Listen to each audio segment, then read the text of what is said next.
আসসালামু আলাইকুম রহমতুল্লাহ।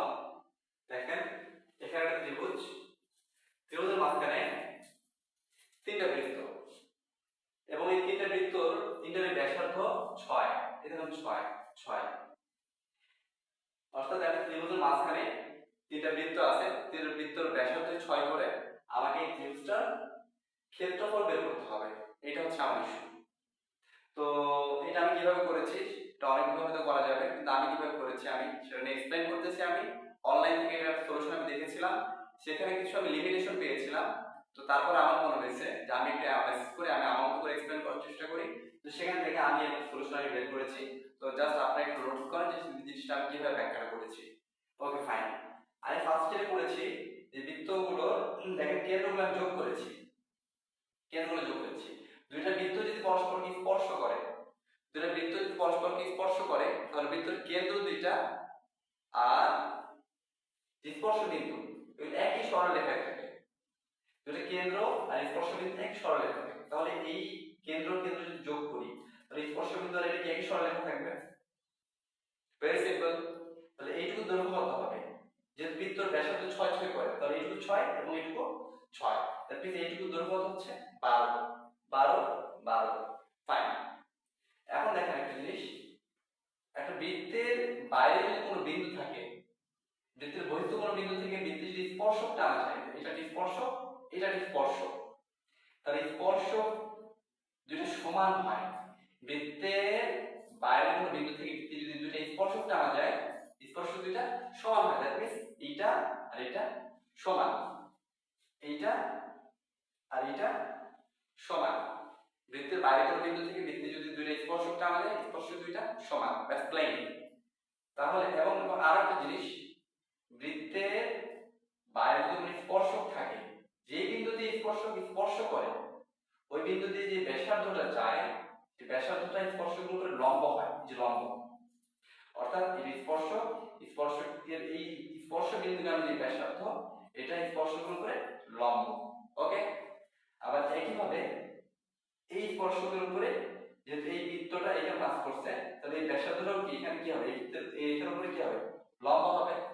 অর্থাৎ একই রেখার উপরে এটাও লম্ব এটাও লম্ব। এখন একটা জিনিস নোটিস করেন, একটা গ্রাউন্ড একটা ভূমির উপরে যখন আমরা অনেকগুলো বিল্ডিং তুলি, এই বিল্ডিং গুলো কি পরস্পর সমান্তরাল হয় না? সমান্তরাল হয়। কিন্তু এটা এটা এটা এটা ল্যান্ড উপরে যদি একটা বিল্ডিং তুলেন, যতই বিল্ডিং তুলে না বিল্ডিং গুলো কিন্তু পরস্পর একই দূরত্ব বজায় রেখে কিন্তু মানে বিরাজ করে। এরকম না যে একটা বিল্ডিং এরকম তার পাশের বিল্ডিং এরকম কাজ হয়ে গেছে, এরকম না। যদি ভেঙে যায় সেটা ডিফারেন্ট কেস, কিন্তু নরমালি বিল্ডিং গুলো কি হয় পরস্পর সমান্তরাল। দ্যাট মিন্স একই ভূমির উপরে সবগুলো বিল্ডিং কি হয়, লম্ব। অর্থাৎ একই গ্রাউন্ডের উপরে যদি একাধিক রেখা লম্ব হয়, তাহলে এই রেখা দুটো কি হয়, পরস্পর সমান্তরাল হয়। একই ভূমির উপরে যদি একাধিক লম্ব রেখা থাকে তাহলে রেখা দুটো পরস্পর সমান্তরাল হয়। দ্যাট মিন্স এই রেখার উপরে যেহেতু এই দুটো লম্ব, সুতরাং এই রেখা দুটো পরস্পর সমান্তরাল, অর্থাৎ তাদের ভিতরে দূরত্ব সবসময় সমান। আবার দেখেন এই রেখা দুটোর সাইডও সমান 6 6। তাহলে এই যে চতুর্ভুজ তৈরি হলো, এই চতুর্ভুজটার এই যে বিপরীত দুটো বাহু সমান এবং সমান্তরাল। সমান্তরাল কেন? তার কারণ একই রেখার উপরে লম্ব, একই রেখার উপরে আপনি যতগুলো লম্ব টানবেন সবগুলো পরস্পর সমান্তরাল। তাহলে এই রেখা দুটো পরস্পর সমান এবং সমান্তরাল। দুইটা রেখা যদি বিপরীত রেখা যদি সমান এবং সমান্তরাল হয়, চতুর্ভুজের অপর দুইটা রেখা সমান এবং সমান্তরাল। সুতরাং এই রেখাটা আর এই রেখাটা সমান এবং সমান্তরাল। তার মানে এটা যদি 12 হয় তাহলে এটা কত হচ্ছে, এটাও 12। ফাইন। একইভাবে এটাও 12 এবং এটাও 12, প্রমাণিত হয়ে গেছে। এইবার দেখেন আমি কি করেছি, এখন আমাকে এইগুলো মানটা বের করতে হবে, তাহলে আমার কাজ হবে।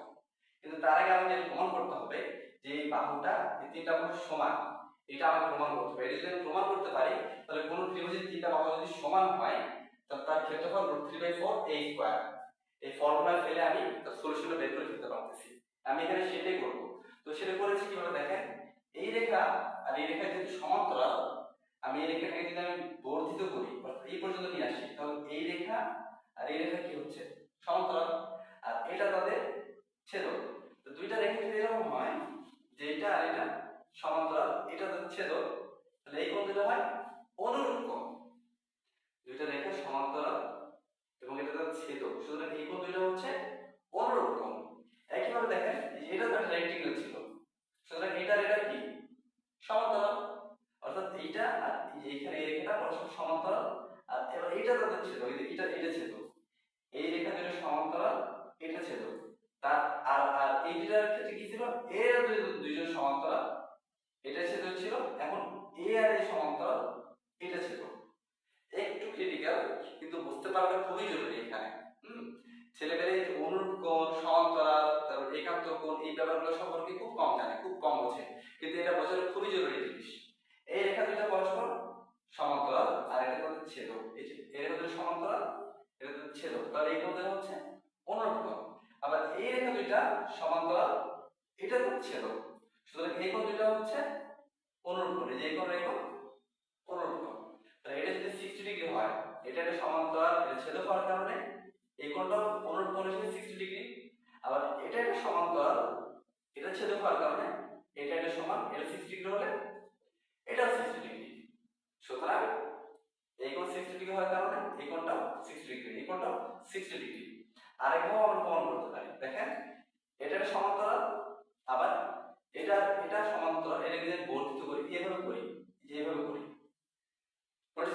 নোটিস করেন একটু, এটা একটা সমান্তরাল ছিল, এখন এটাও সমান্তরাল। তাহলে এই যে মাঝখানে যে চতুর্ভুজটা হলো, এই চতুর্ভুজের এটা আর এটা কি সমান্তরাল, এটা আর এটা সমান্তরাল। সুতরাং মাঝখানে এই চতুর্ভুজটা কি একটা সামান্তরিক, সামান্তরিকের বিপরীত কোণ ধরে কি হয়, সমান হয়।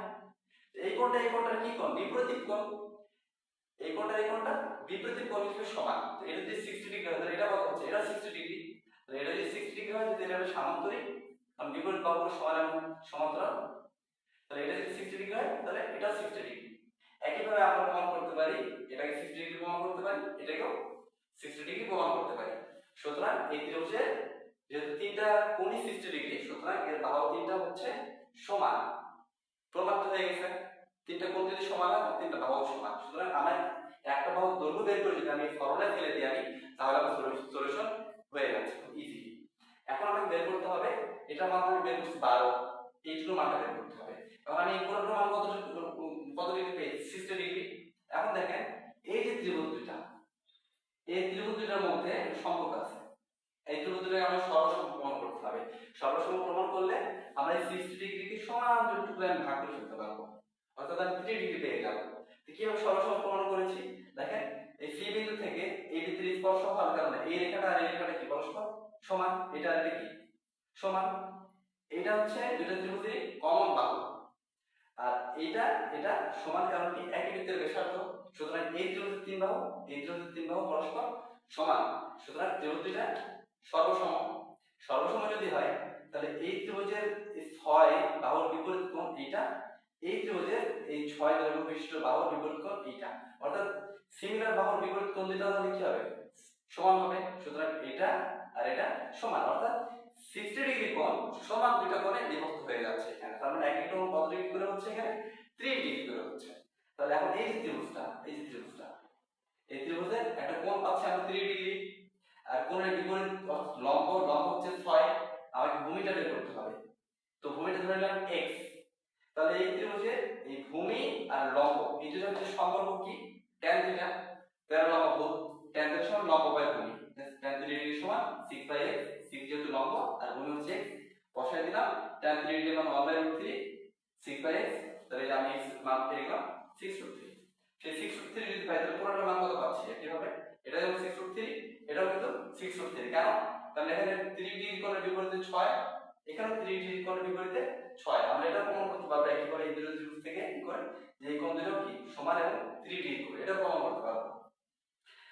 তার মানে এটার মান কত বের হবে, 6√3, এটা মান 6√3। তাহলে পুরোটা দৈর্ঘ্য কত হচ্ছে, 12 plus 6√3 plus 6√3, 12 plus 6√3 plus 6√3, 12 plus এখানে 6টা√3 মোট যোগ করলে হয় 12টা√3, দ্যাট মিন্স 12√3।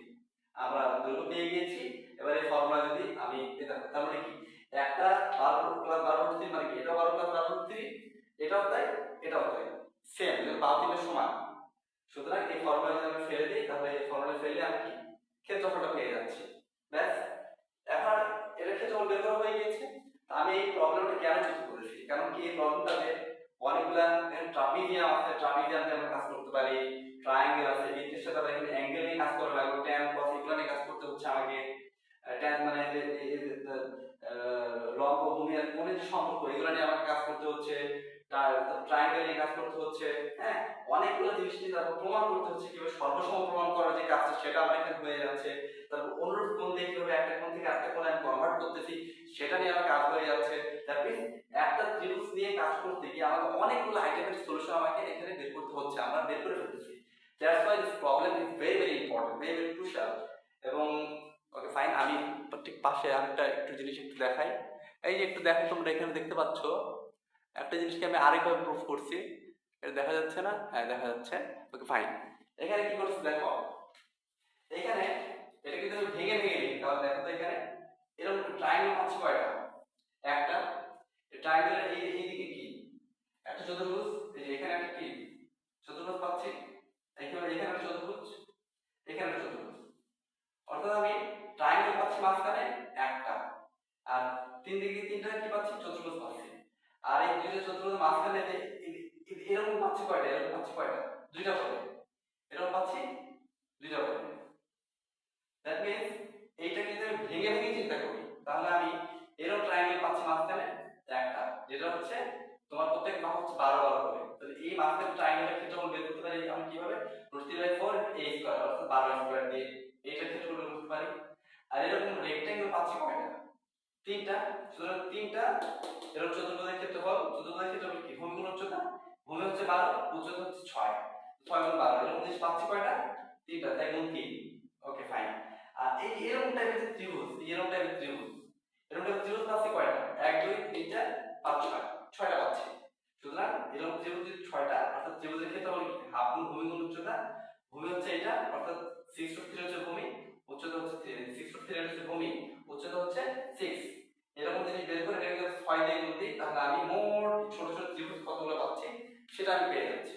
এবার এই তিনটা আগে যদি যোগ করি তাহলে যে ক্ষেত্রফল পাবো এই বাহু অর্থাৎ 12√3, 12 এটা যদি আমি এখানে বের করি তাহলে আমি সেম রেজাল্ট পাবো, সেম রেজাল্ট পাবো। অর্থাৎ একটা জিনিস এমন এক সংখ্যা আমরা বের করে ফেলতে পারতেছি, আমরা সেগুলো টুকরো টুকরো করে আমি ভেঙে ভেঙে আমি সেগুলোকে নিয়ে আমি কাজ করতে পারতেছি।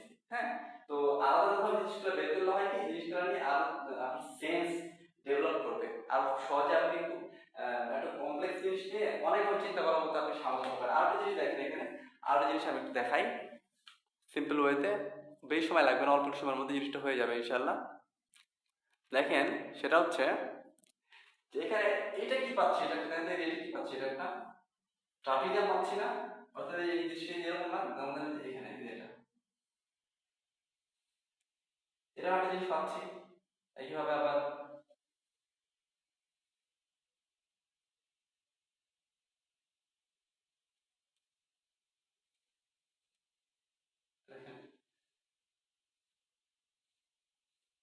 এরকম জিনিস পাচ্ছি। আবার এগুলা একটা কি, এগুলা কি, এগুলা একটা ট্রাপিজিয়াম। ট্রাপিজিয়াম কাকে বলে? যার দুইটা বাহু সমান্তরাল আর অপর দুইটা বাহু অসমান্তরাল। এই দুইটা বাহু সমান্তরাল, এই দুইটা বাহু অসমান্তরাল। ছবিটা কেমন হয়ে গেল জানো আর কি? এই দুইটা সমান্তরাল, যাই হোক আর কি এরকম জিনিস পাচ্ছি কয়টা?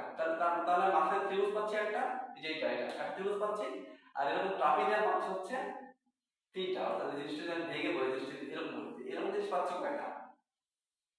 এরকম জিনিস পাচ্ছি হচ্ছে তিনটা। ট্রাপিজিয়ামের ক্ষেত্রফল আমরা কি জানি? ট্রাপিজিয়ামের ক্ষেত্রফল হচ্ছে সমান্তরাল বাহুগুলোর যোগফল। এই পুরোটা কত? 12 প্লাস 12√3, আর এটুকু হলো কত? 12। এটুকু হলো 12, আর এটা হচ্ছে 12 প্লাস 12√3, আর এটা মাঝখানে যে দূরত্ব, এই দূরত্বটা কত? 6। চার ট্রাপিজিয়ামের ক্ষেত্রফল আমরা শুনতে কি জানি? ট্রাপিজিয়ামের ক্ষেত্রফলের ক্ষেত্রে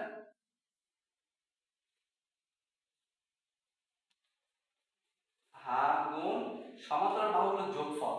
সমান্তরাল বাহুগুলোর যোগফল মানে এর সাথে এটা কি করতে যোগ করতে হয়। 12 সাথে এই যদি যোগ করি তাহলে 12 আর 12 যোগ করলে কত হয়? 24 প্লাস এই যে এখানে 12√3। সমান্তরাল বাহুগুলোর কি করে ফেললাম আমরা এখানে?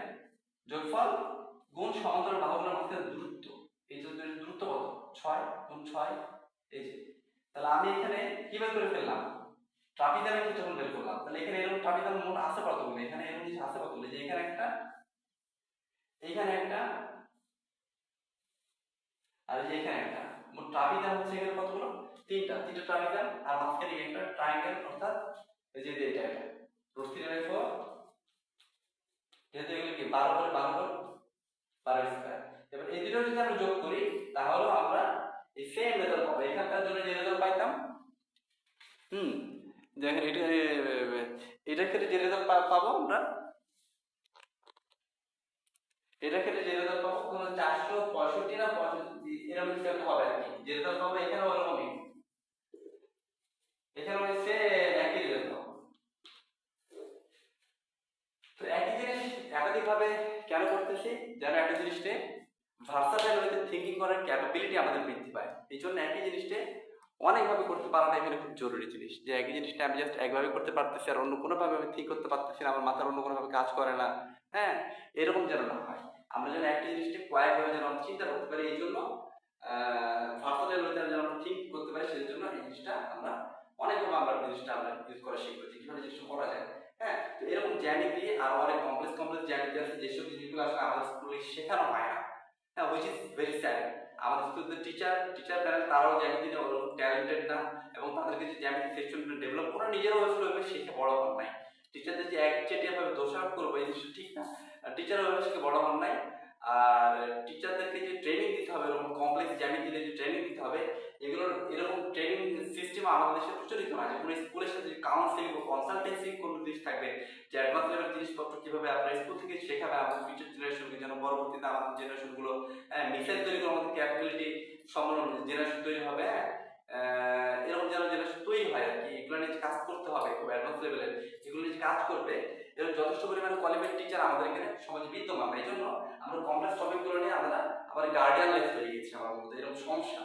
তো এটার জন্য আমাদের স্কুল লেভেল থেকে এইসব জিনিসগুলো নিয়ে আলোচনা করা, এবং কিভাবে এই স্কুল থেকে কিভাবে টিচাররা এবং গার্ডিয়ানরা এবং স্টুডেন্টসরা অ্যাডভান্স লেভেলে এইসব জ্যামিতি এবং ম্যাথ এবং কোডিং এবং English speaking, all kind of high level skills you have to learn from very basic level। হ্যাঁ, খুব স্কুলে খুব ছোট থেকে অ্যাডভান্স লেভেলের এই স্কিলগুলো আমাদেরকে শিখতে হবে। কোন স্টাইলে? রিভার্স ইঞ্জিনিয়ারিং স্টাইলে। হ্যাঁ, কোনো সমস্যা নেই, একটা জিনিস কিভাবে আসছে স্কুলে দেখতে হবে, দেন সেটাকে আমরা অ্যাপ্লাই করে সেই জিনিসগুলোকে আমাদের ইমপ্রুভ করতে থাকতে হবে। স্কিল আমরা প্র্যাকটিস করতে করতে, আমি কিছু জানতাম না, ছোট ছোট জিনিস করতে করতে করতে অ্যাডভান্স লেভেল ইনক্রিজ করতে থাকতে হবে। এরকম না যে আমার ছেলে 6 এ পড়ে বা 5 এ পড়ে, আমি শুধু 5 এর বইটা নিয়ে বসে থাকবো। আমার ছেলে 5 পড়ে, ওকে 5 6 এ পড়ে, আমাকে চিন্তা করতে হবে এই 5 6 এ থাকা অবস্থায় কিভাবে ইন্টারমিডিয়েটের জিনিস কিভাবে আমরা শেখাতে পারি। আমার ছেলে কিন্তু আমি চাচ্ছি বোর্ডে পড়াইতে, বুয়েট বা মেডিকেল বা দেশের বাইরে অ্যাডভান্স লেভেল যত সব জায়গা আছে সেসব জায়গাতে কিন্তু আমি আমার ছেলেকে চাচ্ছি পড়াইতে। তো সেক্ষেত্রে ওইসব অ্যাডভান্স লেভেল জিনিসপত্র কেন উপর ক্লাস থেকে শিখতে হবে? আমি নিচ ক্লাস কেন শিখতেছি না?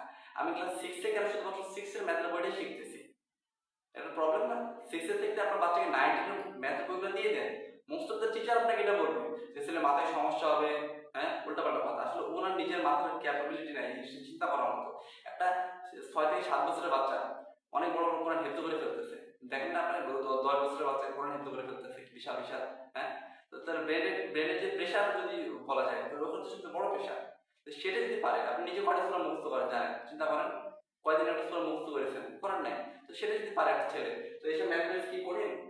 ম্যাথমেটিক্স কঠিন না, এটাকে সহজভাবে বোঝাইতে হবে, এই বোঝানোর গার্ডিয়ানের অভাব, এই জন্য জিনিসটা হচ্ছে না। তো আমাদেরকে এই জিনিসটা শুরু করতে হবে একদম বেসিক লেভেল থেকে, এবং আমাদের যে ধারণ করতে হবে যেগুলো আমাদের শিখতে হবে। এই যে শিখতে হবে, পারতে হবে, এই মেন্টাল স্টেজটা হচ্ছে সবার প্রথম ধাপ। আপনি পারেন না পারেন, that's different case. I need a lot of questions, আমার প্রচুর প্রশ্ন দরকার। আপনারা আমাকে প্রচুর প্রশ্ন করেন, it doesn't mean that I can solve all the problems instantly।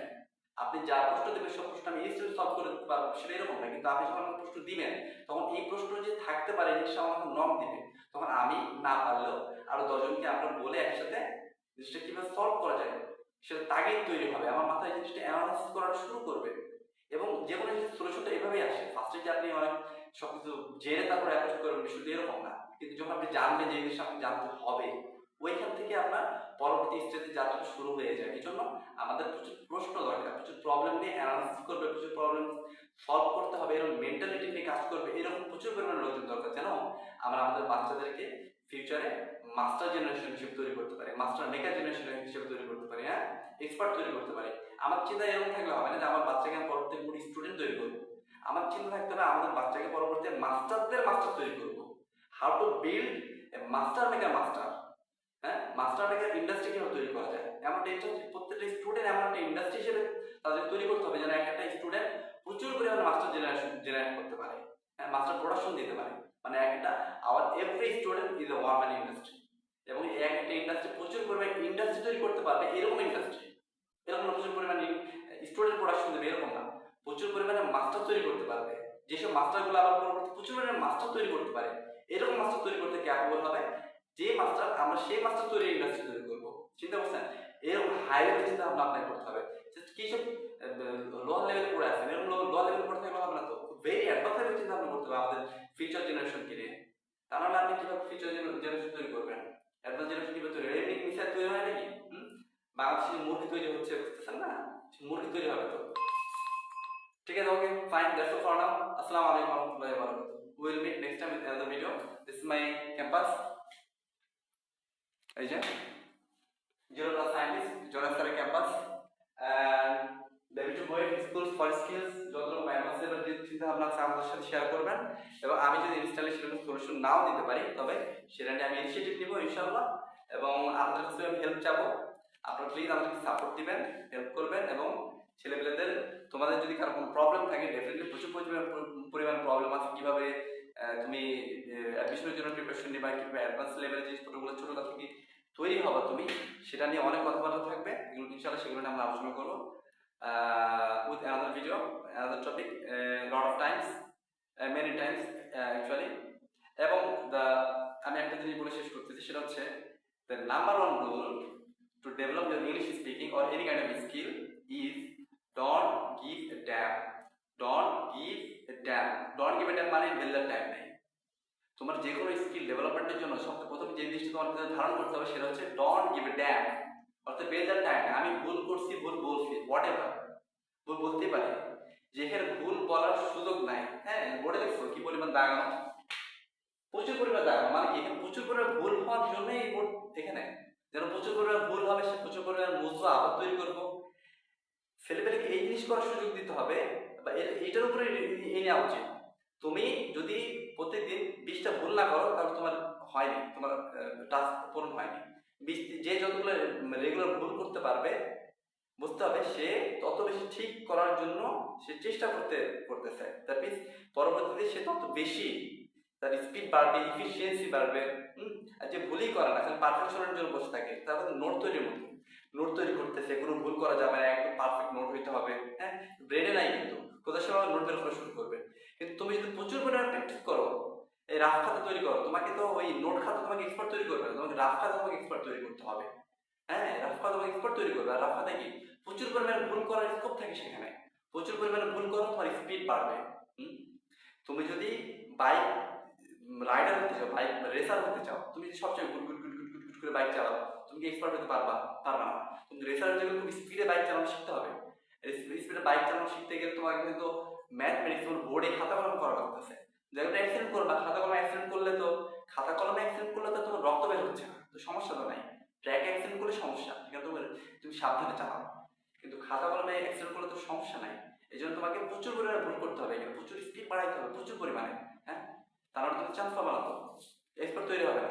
Okay, that's it for now, fine, next time will be another video with another topic. Till then, assalamu alaikum warahmatullahi wabarakatuh.